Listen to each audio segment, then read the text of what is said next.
Matt Tucker, there's now more demand out there in the market for yield than ever. Can they find it in fixed income ETFs? Well, investors can. As you probably know, the fixed income ETF market has grown tremendously. There's more than $180 billion in the market now.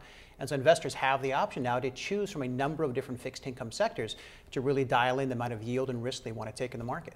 All right, well, iShares has a number of fixed income ETFs. Let's go around the horn and start with muni bonds. You have the MUB. Now, there's worries again about the states. You hear about California running out of money. Is the MUB a good place to be? Well, I actually live in California, lucky enough, and there's always a lot of tension around state plans and state fiscal situations around the summer. So we're kind of moving into that season.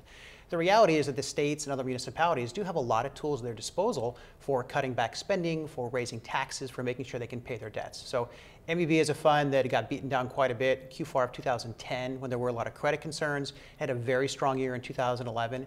And you're still seeing muni spreads trading at wide levels or higher yields than treasuries. So for a lot of investors who are taxable, it still can be a good place to put your money.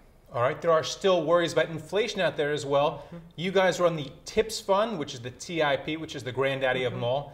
Can you still fight inflation with the TIPS fund? Well, TIPS are a very interesting asset class. I think one thing that I like about it, and a lot of investors like about it, it's one of the only investments that actually pays you for inflation. So there's inflation in the market, so if CPI goes up, you actually get paid in the form of a distribution of income.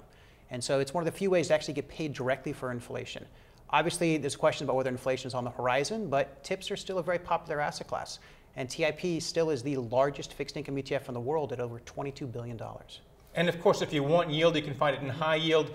You guys are on the HYG. Why is this a better way to get high yield than buying a high yield mutual fund or some other way of getting it?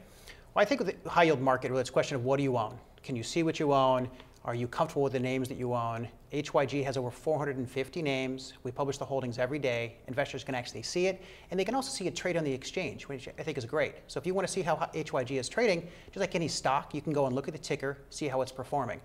And high yield, as we know, is paying about 7% right now. So in a market where the 10-year is below 2%, that's a lot of yield for investors and might entice them to take on the credit risk in high yield to pick up that yield. What about foreign bond ETFs? What would you suggest there? Well, we've seen a lot of interest in emerging markets. That's been a big trend. We offer two funds, a local fund called LEMB for local emerging market and a US dollar fund that's EMB.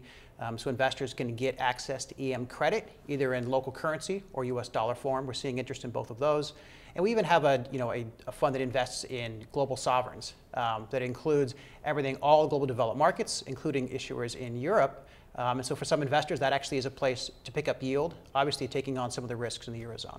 Finally, you can still get capital appreciation in bonds. If you were in the 10-year last year, you did fairly well. Are you seeing lots of movement still into things like the TLT and the SHY, the SHY? Yeah, I think that, given the messaging from the Fed that they're going to be on a hold now, it looks like they're going to keep rates low until the end of 2014.